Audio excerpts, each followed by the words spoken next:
चंगा करने वाले प्रभु यीशु को कोटि कोटि धन्यवाद।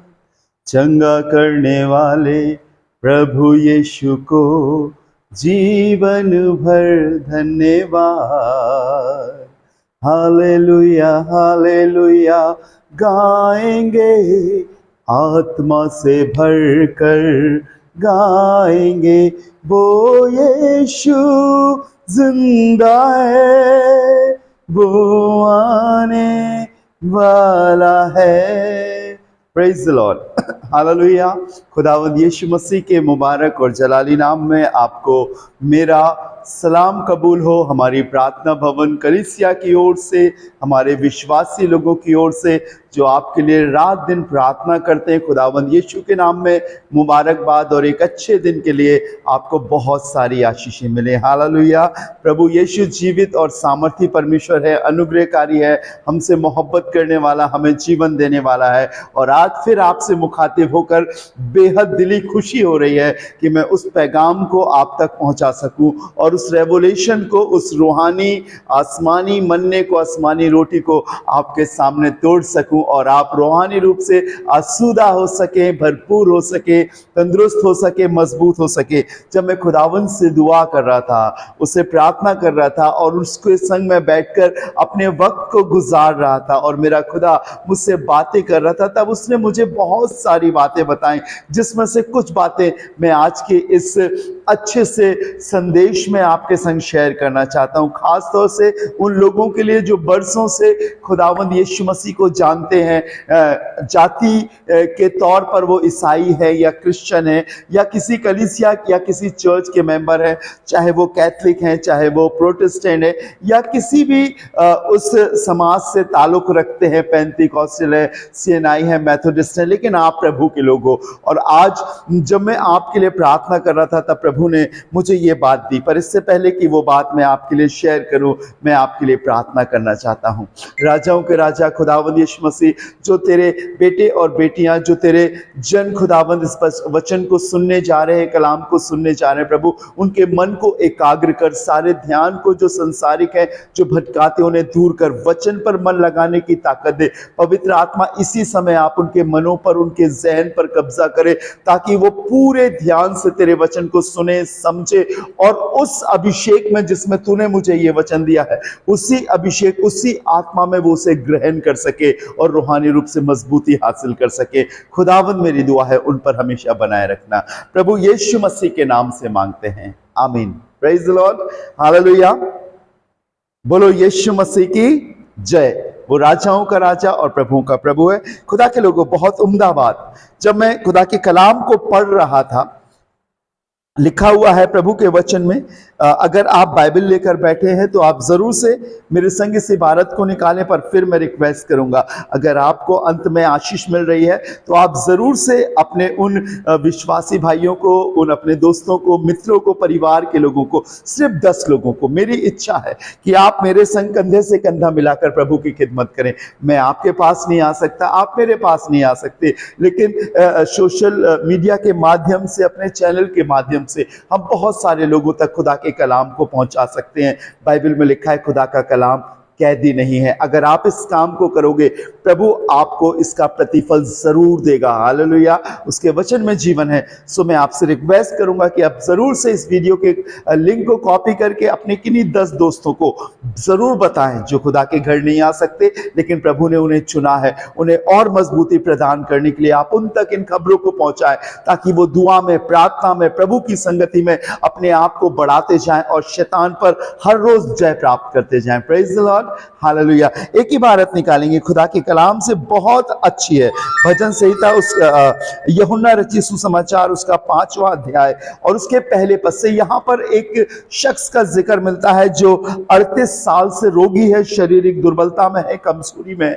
और जब मैं इस अध्याय को पढ़ रहा था तब प्रभु ने मुझसे बातें करी, पर मैं चाहता हूं कि चंद आयतों को मैं आपके लिए पढ़ूं और फिर उसके बाद मैं आपसे मुखातिब हूं। सुनिएगा, अगर आप बाइबल लाए हैं तो खोल सकते हैं। लिखा है यहाँ पर, यूहन्ना रचित सुसमाचार 5वां अध्याय उसके पहले पद से, जॉन चैप्टर 5 वर्स 1 लिखा है, इन बातों के पश्चात यहूदियों का एक पर्व हुआ और यीशु यरूशलेम को गया।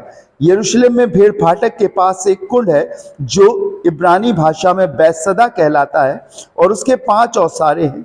इनमें बहुत से बीमार, अंधे, लंगड़े, सूखे अंग वाले पानी के हिलने की आशा में पड़े रहते थे, क्योंकि नियुक्त समय पर परमेश्वर के स्वर्गदूत कुंड में उतरकर पानी को हिलाया करते थे।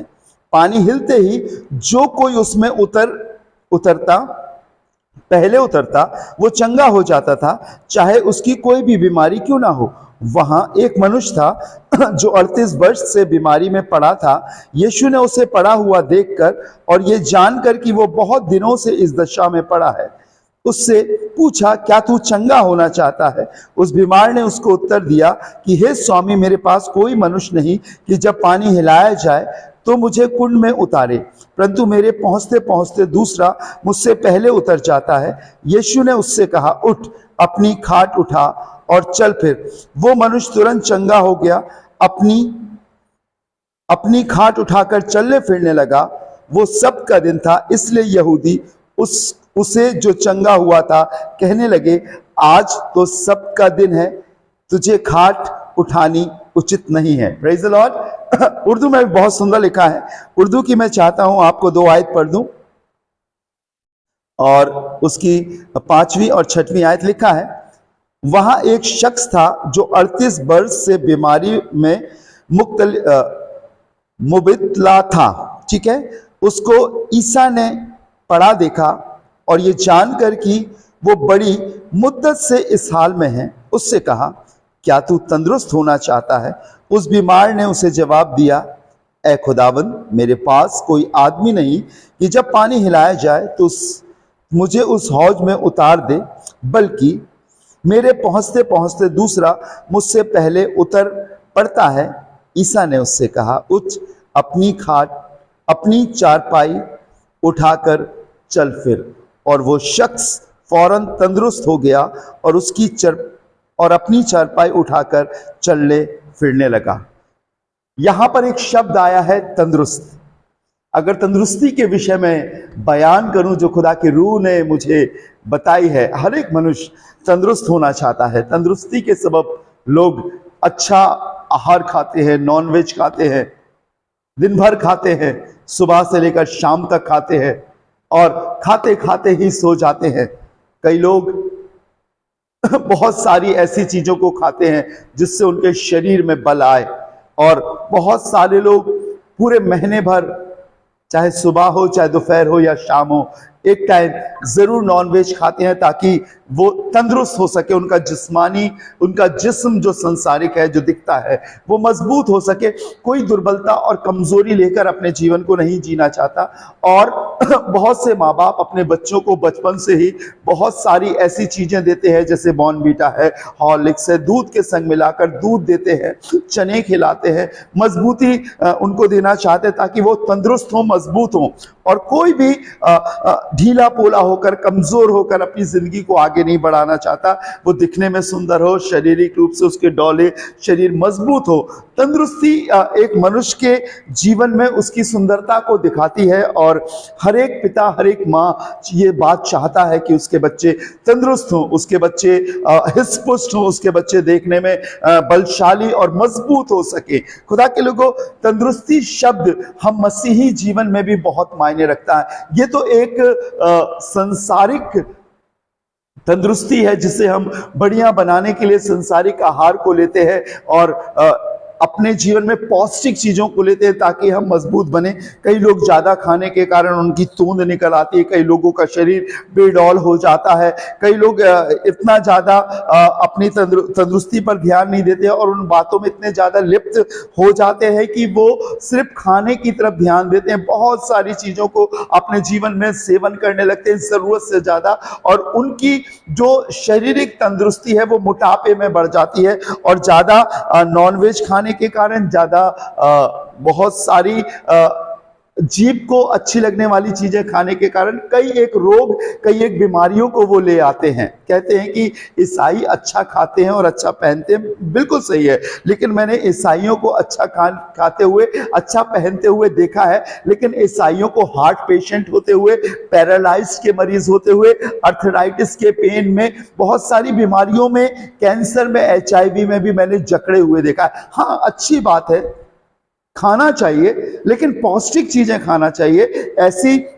चीजें नहीं खाना चाहिए जो हमारी तंदुरुस्ती को बेडौल कर दे और हम चारों तरफ से फूलने लगे, निकलने लगे, इधर उधर से हमारे कपड़े छोटे होने लगे, लेकिन हमारी तंदुरुस्ती, हमारी ताकत को दिखा सके और इस बात को बता सके कि हम फिट हैं, हम बिल्कुल अच्छे, हमारे अंदर कमजोरी नहीं है। मैं आपको बताना चाहता हूं, यहां पर भी यीशु मसीह जब उस यरूशलेम के भेड़ फाटक के पास आए, उस बैतसैदा नामक कुंड के पास आए, तो उसने एक शख्स को देखा जो जिस्मानी रूप से कमजोर था और इतना कमजोर था, बाइबल में लिखा है कई वर्षों से, अगर हम इसके लिए पढ़े तो लिखा है 38 सालों से, मुद्दत से, उर्दू में लिखा है मुद्दत से इस दशा में पड़ा हुआ था और वो शारीरिक रूप से दुर्बल था।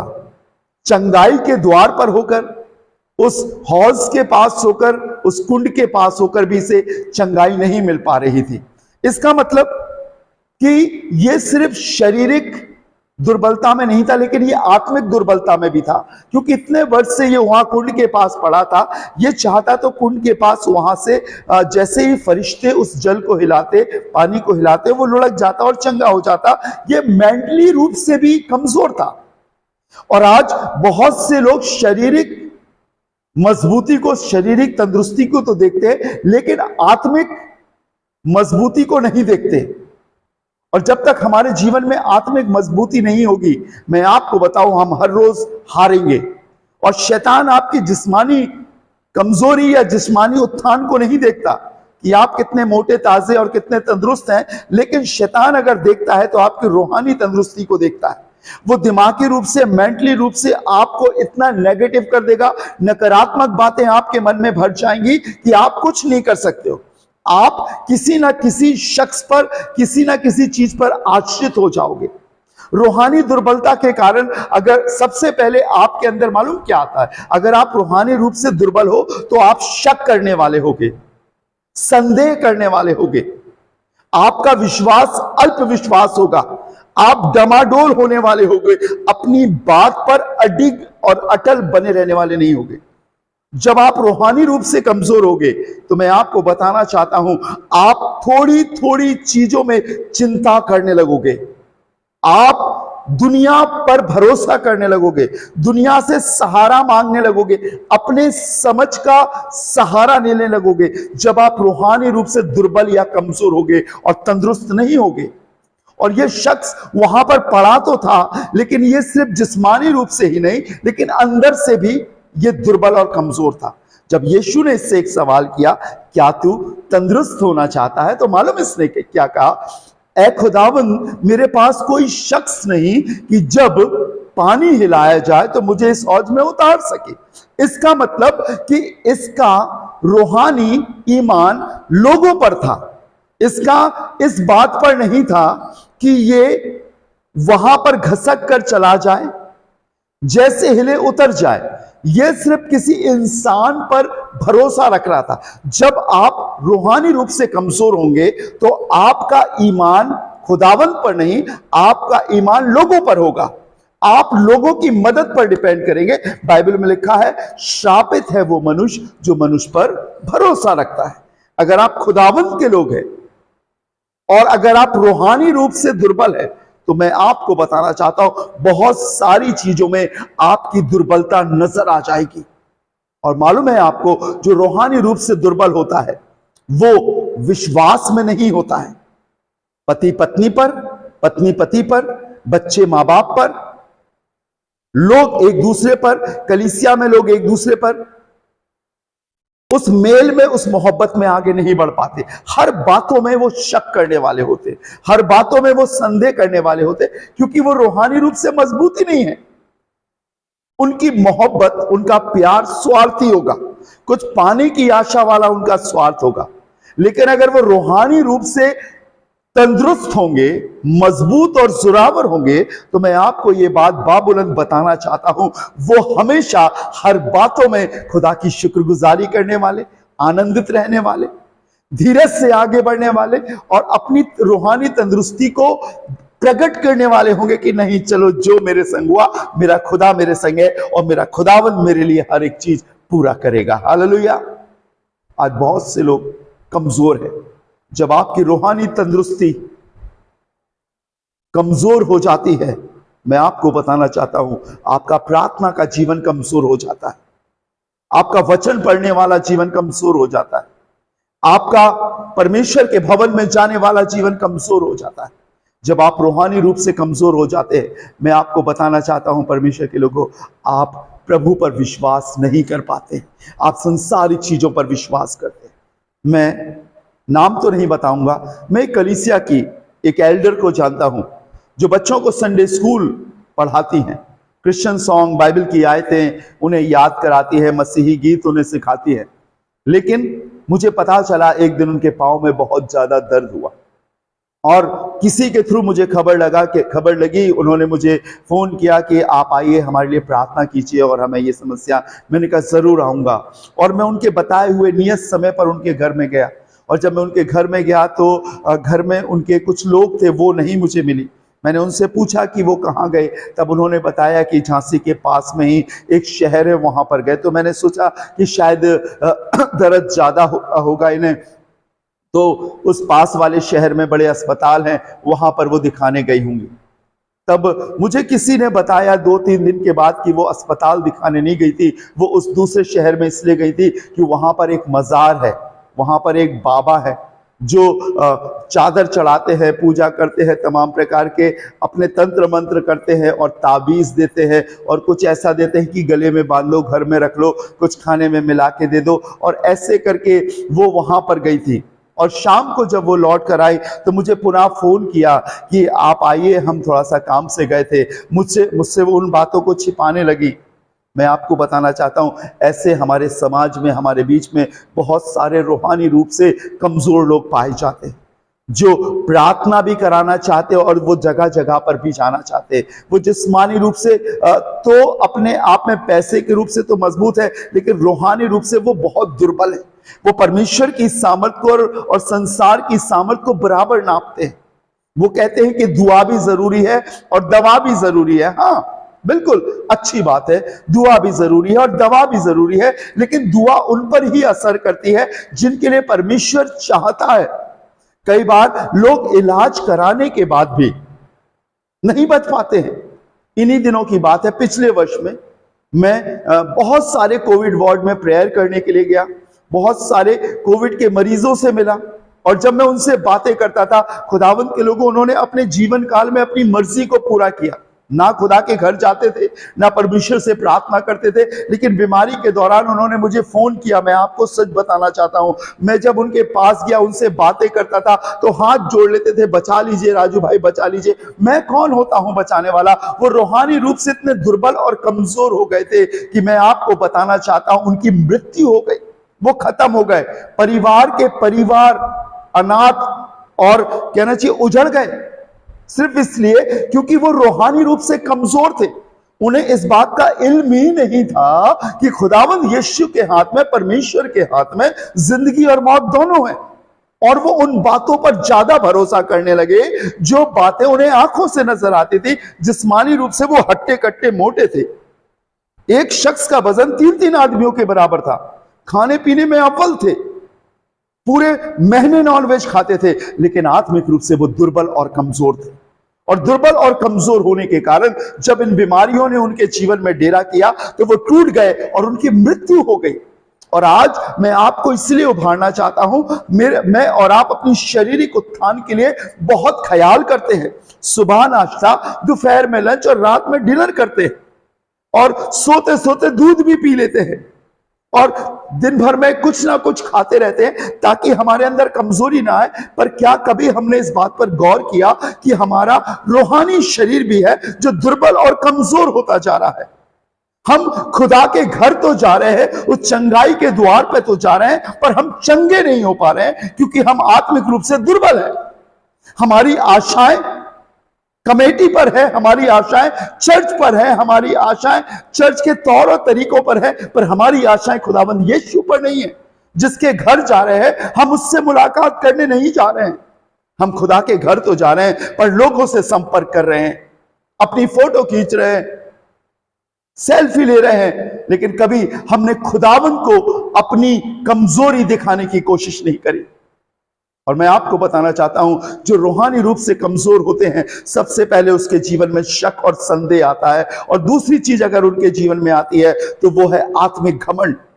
और उन्हें मालूम ही नहीं पड़ रहा कि वो आत्मिक घमंड उनके अंदर इतना बस गया है कि वो शारीरिक रूप से दुर्बल हो गए हैं। वो बाइबल पढ़ तो रहे पर समझ ही नहीं रहे, वो प्रार्थना तो कर रहे पर उन्हें मालूम ही नहीं कि उनकी प्रार्थनाओं के उत्तर नहीं आ रहे। वो एक रिवाज पूरे कर रहे हैं क्योंकि उन्होंने उपवास का जीवन, घुटने का जीवन, परमेश्वर के संग समय बिताने का जीवन त्याग दिया है, और वो दुर्बल हो गए, वो कमजोर हो गए, इतने निर्बल हो गए हैं खुदा के लोगों कि मैं आपको बताना चाहता हूं परमेश्वर और उसकी तंदुरुस्ती उनके पास से चली गई है। सोचिए उस स्थान पर जहां पर आसमान से फरिश्ता उतरकर पानी को हिलाता था उस हौज के, और लिखा है उनकी कोई भी बीमारी होती थी वो चंगी हो जाती थी, जो पहले उतर जाता था वो अच्छा हो जाता था। क्या वो फरिश्ते उस शख्स को छूकर खुदावंद यीशु के नाम से परमेश्वर की आज्ञा अनुसार उसे चंगा नहीं कर सकते थे? क्या खुदावंद उन्हें चंगा नहीं कर सकता था? लेकिन मैं आपको बताना चाहता हूं, आज बहुत सारे लोगों के पास इसी शख्स के समान बहुत सारी शिकायतें हैं। मेरे घर खुदा के खादिम नहीं आते, मेरे घर कोई प्रार्थना करने वाला नहीं आता, हमें कोई परमेश्वर का वचन सुनाने वाला नहीं आता। नहीं परमेश्वर के लोगों, मैं आज आपको बताना चाहता हूं, आसमान का खुदावंद रोज आप पर दृष्टि करता है, आपकी दुर्दशा और आपकी दुर्बलता पर दृष्टि करता है। आपने जिस्मानी रूप से संसारिक चीजों पर ज्यादा ध्यान लगाया है, लेकिन आप खुदावंद के तलबगार नहीं हुए। बाइबल में लिखा है तुम उसे पुकारोगे वो तुम्हारी सुनेगा। उसने कहा है मैं और मेरा पिता आएंगे। आप कमजोर हो रहे हो अपने प्रार्थना के जीवन में, आप कमजोर हो रहे हो अपनी रूहानी तंदुरुस्ती में, आपने संसारिकता पर मन लगाया है और दुर्बलता इतनी अधिक आपके अंदर भर गई है। मैं आपको बताना चाहता हूं कि कभी भी कुछ भी हो सकता है। यीशु मसीह आपसे कहना चाहता है, क्या तू तंदुरुस्त होना चाहता है? क्या तू तंदुरुस्त होना चाहता है? क्या तू तंदुरुस्त होना चाहता है? शारीरिक रूप से नहीं, आत्मिक रूप से, अपने प्रार्थना के जीवन में, अपने दुआ के जीवन में, अपने रूहानी ईमान में, रूहानी तंदुरुस्ती में। क्या तू तंदुरुस्त होना चाहता है?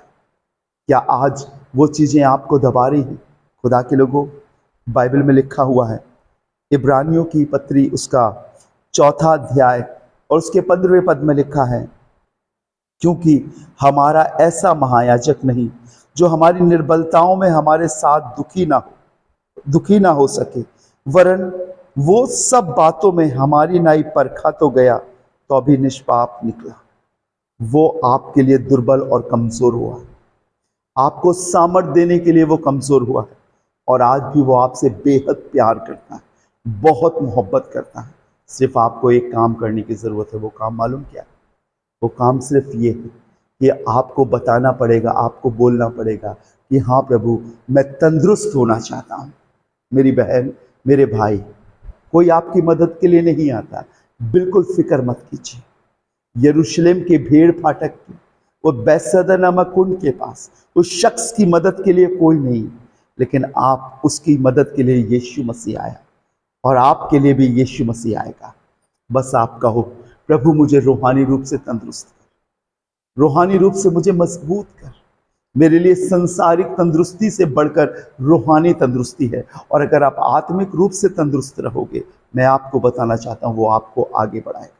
कौन पिता, कौन माता कभी चाहेगी कि उसका बेटा या उसकी बेटी दुर्बल रहे?